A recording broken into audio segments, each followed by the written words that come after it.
Voditeljka Dušica Jakovljević, poznata po svom energičnom vođenju popularnih realitija, odlučila je da napravi letnji predah pre nego što počne nova sezona realitija Elita 9.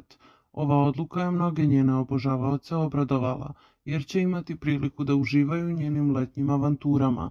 Kako bi napunila baterije i osvežila se pred novi izazov, Dušica je otputovala u Budvu, jedno od omiljenih letovališta na Jadranu.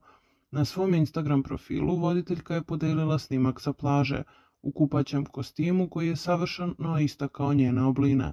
Ova objava nije prošla neprimećeno, te su se poruke na račun njenog izgleda samo nizale. Dušica, koja je poznata po svom stilu i šarmu, još jednom je pokazala da je u odličnoj formi.